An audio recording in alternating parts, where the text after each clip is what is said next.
Yo, what's good? You already done know what it is. It's your girl, Just Kimmy, and I'm out here. If you're new to my channel, welcome. If you're already a subscriber, Wagwan brethren, you already done know. I appreciate all the love and support.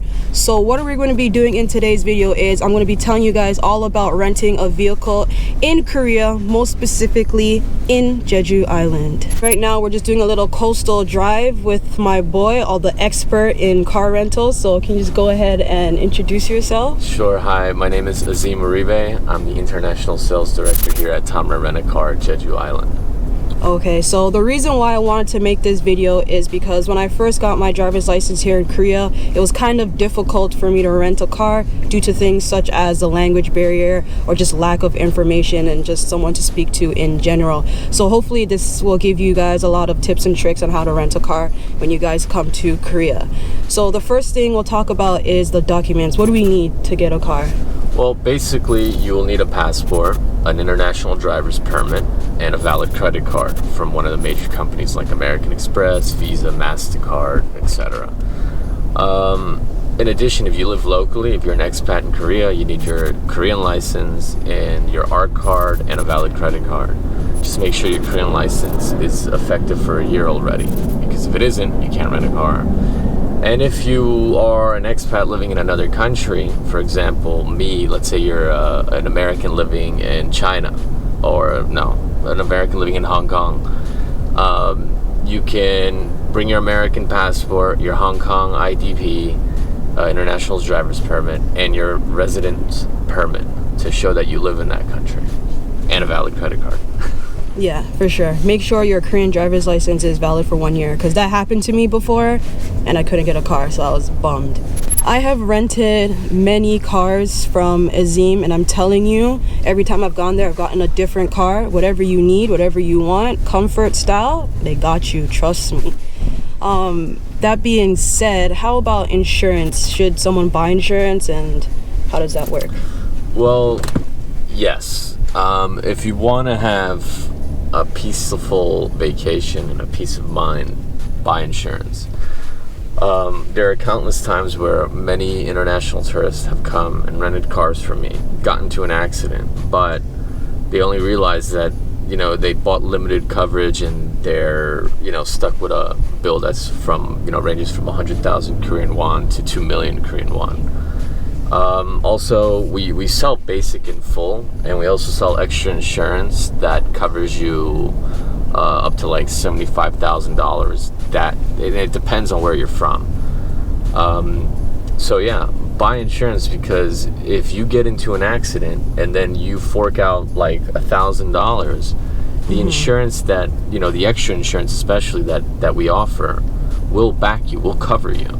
But if you only get limited coverage, and let's say you're driving, you crash into a pole, or you back into a car, or you back into a rock, or you just you sideswipe somebody, that's your fault. That's negligence, and insurance will not cover you for that. The insurance in Korea is way different. They don't cover negligence. They don't cover reckless driving. They only cover that if you get hit by somebody and it's not your fault, they're going to cover you. But if you're not a good driver, get insurance.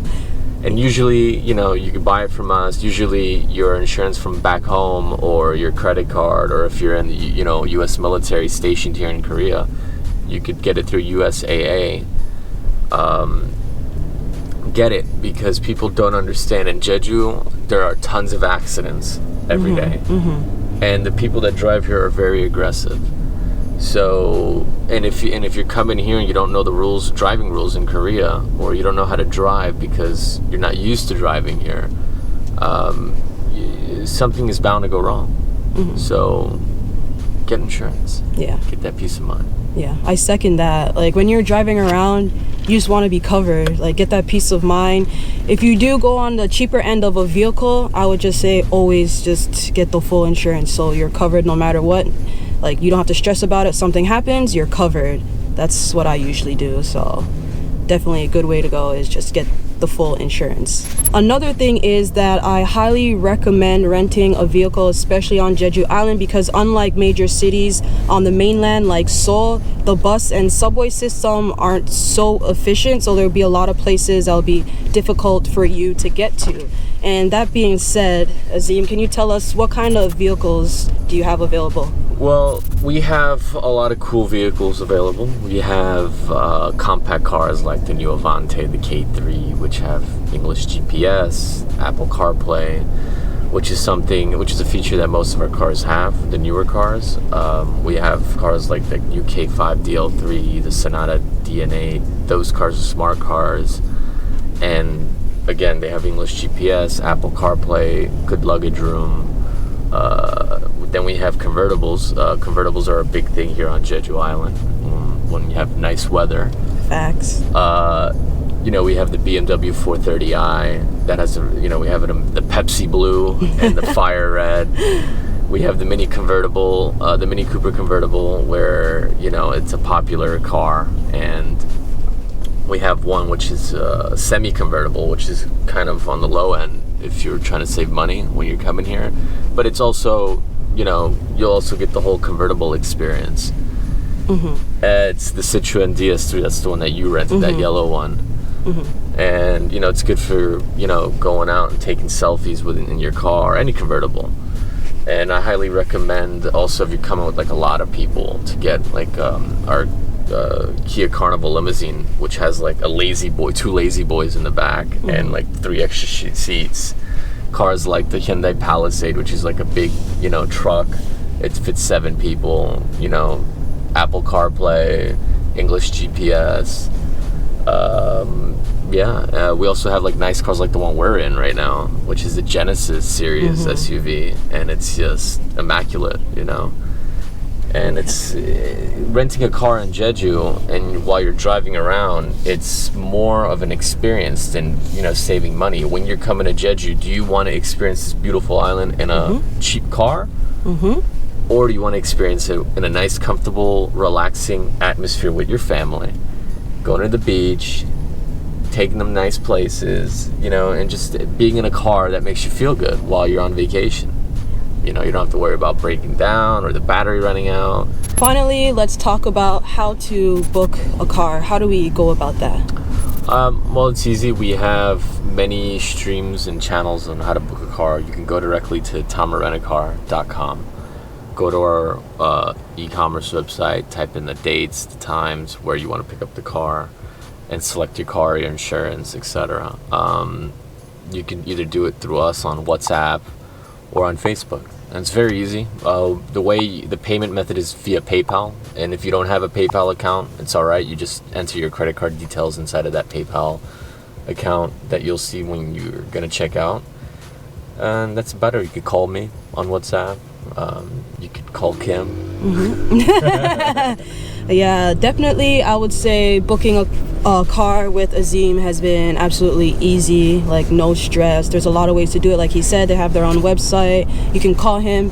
He's an English speaker, and he also speaks a bunch of other languages if that's what you need as well. Like I said before, I have rented a vehicle from Azim many times before. I've rented a car just for myself, just one person driving around, having a good time, and also with a bunch of friends, like up to 6 people. So, and every time it's been absolutely amazing. From the booking has been easy. It's been stress-free because of the insurance. I never had to stress about the insurance. Also, I know that because he is an English speaker, if anything were to go wrong, I always just text him like, yo, what does this button do? Like, if I just don't know how something works in the car, he's always there, and he always responds in a timely manner every single time. So you'll never feel like you're left stranded. And I feel like that is a really good thing to have when you're looking to rent a vehicle from a company, is that you can always have, like, be in contact with whoever is providing you with the service is always great as well. We also have some tips and articles on our blog. You can check that out. I think Kim will put that link in the description. And we have videos on how to find us as well on TikTok or Instagram and Facebook. Yeah, so all the information is out there. So that will be all for today's video. Hopefully you guys learned a lot of tips and tricks on how to rent a car here in Korea, more specifically Jeju Island. So if you guys ever come to Jeju, you know, holler at your girl. And if you guys ever need a vehicle, you know, my boy Azim got you, holler at him. So if you like this video, go ahead and press the thumbs up button. If you're not a subscriber, go ahead and slap the subscribe button, man. And for expats living in Korea, like English teachers, business professionals, if you're stationed at Camp Humphreys or any other U.S. military base here in South Korea, I do offer you guys discounts. Hit me up on WhatsApp or on TikTok, and I'll give you a coupon code when you come here, just for subscribing to this video and going to Kim, who's the go-to person for information specifically about Jeju Island and South Korea. Okay, so you already know, man, we got you. So you already don't know what it is. It's your girl, Just Kimmy, and I'm out. Peace.